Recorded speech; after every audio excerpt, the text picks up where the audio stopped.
بسم اللہ الرحمن الرحیم۔ ویڈیو دیکھنے والے تمام دوستوں کو السلام علیکم۔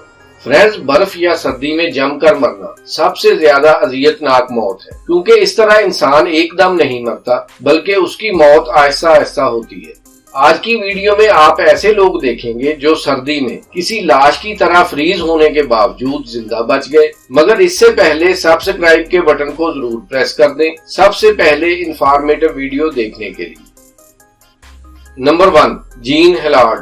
یہ منیسوٹا میں سڑک پر گاڑی چلا رہی تھی جب اس کی گاڑی کھائی میں جا گری۔ یہ انتہائی سرد رات تھی، ٹمپریچر مائنس میں جا رہا تھا۔ اس نے قریبی گھر میں مدد لینے کے لیے اپنی گاڑی چھوڑ دی۔ بدقسمتی سے گھر میں کوئی نہیں تھا، اگلا گھر بھی بالکل خالی تھا۔ وہ اپنی گاڑی سے اس سرد رات میں پیدل 4 کلومیٹر سفر کر کے تیسرے گھر تک پہنچی۔ وہ گھر کے دروازے سے صرف 15 فٹ دور تھی جب وہ سردی کی وجہ سے گر گئی اور ساری رات باہر پڑ گئی۔ اگلی صبح گھر کے مالک نیلسن کو جین کی لاش ملی۔ وہ فریز ہو چکی تھی اور اس کی دھڑکن بند ہو چکی تھی۔ یہ برف میں ڈھکی ہوئی تھی۔ نیلسن نے سوچا کہ وہ مر چکی ہے۔ اس کا چہرہ کسی بھوت کی طرح سفید اور جسم اکڑا ہوا تھا۔ نیلسن نے جین کے کراہنے کی آواز سنی تو اسے احساس ہوا کہ جین زندہ ہے۔ اس نے اسے گاڑی کی پچھلی سیٹ پر لٹایا اور ہاسپٹل لے گیا۔ ڈاکٹر جارج نے دیکھا کہ جین کی آنکھوں کی گولیاں بھی جمی ہوئی تھی۔ ان کے پاس کوئی ایسا تھرمامیٹر نہیں تھا جو اتنے کم درجہ حرارت کو ماپ سکے۔ ڈاکٹر نے باڈی کو الیکٹرک انرجی پیڈ میں لپیٹ کر اسے آکسیجن سے جوڑ دیا۔ کچھ ہی دنوں میں جین مکمل صحت یاب ہو گئی۔ فریز ہونے کے بعد بھی زندہ بچ جانا بہت ہی ان یوزول تھا۔ Number 2، Justin Smith. Friends, Don Smith کو اپنے بیٹے جسٹن اسمتھ کی لاش پینسلوانیا میں ان کے گھر سے کچھ دور سڑک۔ جسٹن حادثے کی رات دوستوں کے ساتھ شراب پی رہا تھا۔ وہ اپنے گروپ سے نکلا اور پیدل ہی گھر کی طرف جا رہا تھا جب وہ گر پڑا۔ جسٹن ساری رات وہیں پڑا رہا۔ وہ سردی کی وجہ سے جم چکا تھا کیونکہ رات کو ٹمپریچر -20 ڈگری سیلسیس تک گر گیا تھا۔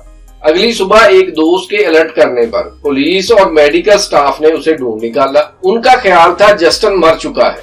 جسٹن اسمتھ کے والد نے اپنی بیوی کو فون پر بتایا کہ ان کا بیٹا مر گیا ہے، لیکن ہاسپٹل میں جسٹن کے جسم سے خون نکالا گیا، اسے آکسیجن دی گئی اور پھر خون پمپ کیا گیا۔ جسٹن 15 دن کوما میں رہنے کے بعد زندہ بچ گیا، لیکن شدید سردی میں رہنے کی وجہ سے اس کی کچھ انگلیاں کاٹنی پڑی۔ Number 3، Eva وسنریسکا۔ فرینڈز، لوگوں کو منجمد ہونے کے لیے زمین پر ہونا ضروری نہیں، کبھی کبھی انسان ہوا میں بھی فریز ہو جاتا ہے۔ ایوا اس وقت ہوا میں فریز ہو گئی جب وہ نیو ساؤتھ ویلز آسٹریلیا پر پیرا گلائیڈنگ کر رہی تھی۔ ایوا پیرا گلائیڈنگ چیمپئن شپ کی تیاری کر رہی تھی جب وہ ایک طوفان میں پھنس گئی۔ وہ مسلسل بارش اور اولوں کی زد میں تھی کیونکہ طوفان نے صرف 15 منٹ میں اسے 2500 فٹ سے 32,000 فٹ کی بلندی تک پہنچا دیا۔ ٹمپریچر -50 ڈگری سیلسیس تک گرنے کے بعد ایوا بے ہوش ہو چکی تھی۔ اتنی بلندی پر آکسیجن بھی کم تھی۔ وہ تقریباً 1 گھنٹہ اس طوفان میں پھنسی رہی۔ اس کا جسم کسی لاش کی طرح جم چکا تھا۔ آخر طوفان نے اسے ٹیک آف پوائنٹ سے 65 کلومیٹر کے فاصلے پر چھوڑ دیا۔ ایوا زمین پر اترتے وقت برف سے ڈھکی ہوئی تھی۔ صرف چند گھنٹے ہاسپٹل میں گزارنے کے بعد اسے ڈسچارج کر دیا گیا۔ یہ بہت ہی ان یوزول پیرا گلائیڈنگ تھی۔ نمبر 4، مٹسو تاکا اچیکوشی۔ فرینڈز، اچیکوشی جاپان میں ماؤنٹ روکو پر چڑھنے کی ناکام کوشش کے دوران ندی میں گر گیا۔ اس کی کمر ٹوٹ چکی تھی۔ 1 دن تک وہ ہوش میں رہا۔ اسے اس وقت بچا لیا گیا جب حادثے کے 24 دن بعد ایک اور کوپیما کو اچیکوشی کی باڈی ملی۔ اتنے دنوں تک وہ بے ہوش پڑا رہا تھا۔ اس نے اتنے دنوں تک اپنے جسم کا کم درجہ حرارت برقرار رکھا تھا، حالانکہ وہ خون کی کمی اور اپنے ایک سے زیادہ اعضاء کے فیلئر کا بھی شکار تھا۔ اچیکوشی کا جسم آہستہ آہستہ ہائبرنیشن میں چلا گیا، حالانکہ پہاڑ پر ٹمپریچر -10 ڈگری سیلسیس تھا۔ علاج کے بعد اچیکوشی مکمل صحت یاب ہو گیا۔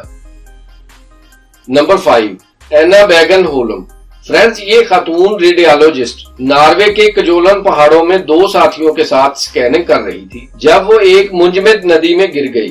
اس کا سر پانی کے اندر اور صرف ٹانگیں برف سے باہر تھیں۔ اس کے ساتھیوں نے اسے نکالنے کی کوشش کی لیکن وہ ندی میں برف اور پتھروں کے درمیان پھنس چکی تھی۔